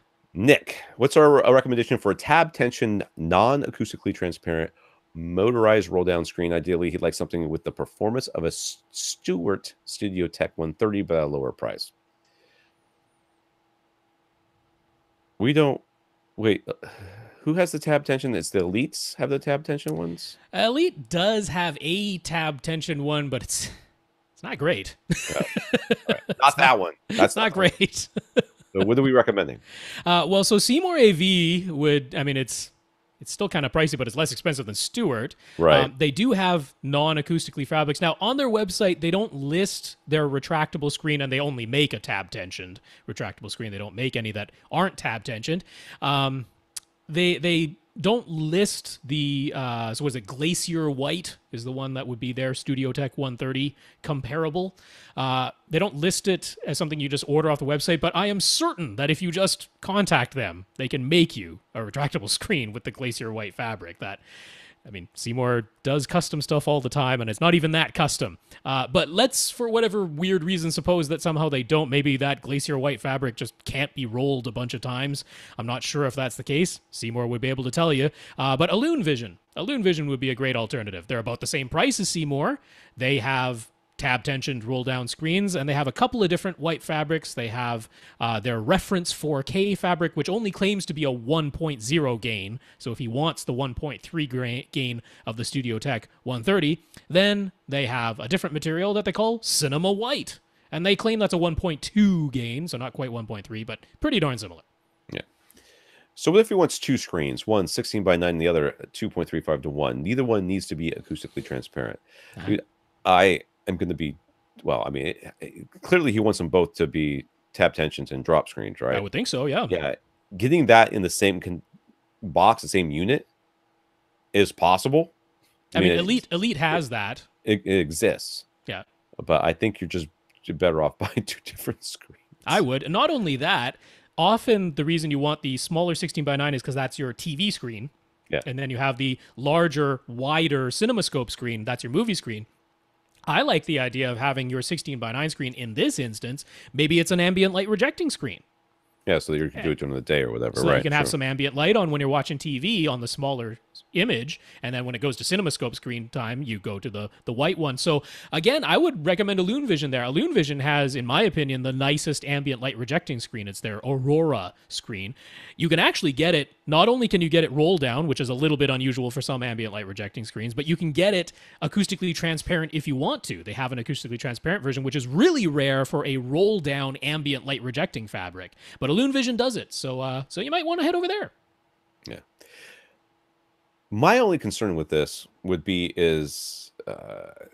harmony setup issues. You know what I mean? Oh, for 2 Illusion Vision screens? Yeah. I think I might contact Seymour AV and say, get one from them and one from Illusion Vision, just so that the remote situation would work itself out. Possibly. You can always do the hard switch, because they're all hard switch installable. Sure. You could do that, but that's not quite as slick as hitting the button on the remote. That's not sexy. That's not what I mean. He asks, how frequently do you need to replace a projector's lamp if you always want to maintain close to peak performance? The lifespan listed supposedly how long it takes for the lamp to dim to 50%, but he's read reviews where it suggested that once the lamp dips to 25, it starts to get very noticeable, and it's probably time for a new lamp. What do we think? I think the person who wrote those words was trying to sell you lamps. Well, now, you can see before it's 50% dimmer than it was when it was new. If you AB it, you could totally see it way before that. But you're going to be sitting in this room watching this thing. You ain't going to notice nothing until it gets real bad. And if you have a projector that gives you a variable iris, you can start with the iris closed down, and as the lamp dims, you open the iris more, or you can switch from low lamp mode to high lamp mode to get some light back. There's things you can do along the way. Yeah. No. I'll be honest. In my case, when that lamp explodes, that's when I replace it. I mean, it does depend on the model of projector and the lamp too, because not all of them have the same lifespan. Some of them claim much longer lifespans than others. So yeah, it's pretty hard to just peg down a number and say this at this many hours you change your lamp. Well, you could say at this percentage of its stated lifespan, whatever. But I'm telling you, man, I'm using it until it is super noticeable. Yeah, I mean, I would tend to keep using it until I notice it's an issue and I can't compensate for it in a satisfactory manner by just, I mean, sometimes even just the regular picture settings, right? You increase your brightness and contrast setting, and that gets you back some lumens too. So yeah, until I start noticing it, I'm probably sticking with the original lamp. I can't give you a hard number. There's no way to give a hard and fast number. My wife is I think maybe the only reason she loves me is because I am super cheap. Like I am like just cheap to the point where she's like you don't have to eat that. I'm like, the kids aren't eating it. We're not throwing it away. I'm gonna save it for later. I'm like, she's like, you're not gonna eat it later. I'm gonna eat it. You'll see. So, close to peak performance. I mean, maybe we should just try to answer the question exactly as stated. Close to peak performance. Can we find a percentage number of the claimed lifespan then? Not really, because it doesn't really matter. Most custom calibrators I know will recalibrate every year. And that corrects, which is entirely variable because some people watch way more than others. Yeah, which their own lamps they will recalibrate every year, but all that's doing is correcting for the light dimming, anyways. Yep. So I don't think there isn't a hard and fast rule, or even a soft and loose rule. It is just you keep whenever you notice it. Whenever you notice it, it's and time. You can't fix it. That's when you do. All right, we're done. Who's left? All right, we got plenty left, but that's okay. We will get to all questions. We do not leave anybody out on purpose. If you have not heard your name mentioned and you send a question, by all means send it again, because we're not ignoring anybody. That's important for you. I'm ignoring lots of people. So we have Max R, we have Grant A, who is in New Zealand. We have Chris H, Sean W, Jason P, and Armando M, who wrote to us on Facebook. And then I do also have questions from Infinite Gary, Nick B, John S, and David F. Those have all been received. First podcast we've had in a while that we haven't had an Infinite Gary question in there. I left it for next week. I do that sometimes. All right. This is AV Rant, the podcast that answers your home theater and AV questions. To get your questions answered, all you have to do is ask. You ask by emailing us at question@avrant.com. We want to thank our patrons over at patreon.com who support the podcast, especially John. If you'd like to be a supporter of the podcast financially, you can go to patreon.com/AVRant podcast. AVRant podcast. Or you can go to www.avrant.com and click on the Buy Us a Cup of Coffee link and send us a PayPal donation that way. Yeah, so thank you to our 62 patrons, and John, thank you for being one of them. If you have supported the podcast in any other way, told somebody about it, got a tattoo, got some artwork, anything, then feel free to let us know. We will mention you as one of our listeners of the week. Mm-hmm. All right. For AV Rant, I'm Tom Andry. And I'm Rob H. Now go out and listen to something.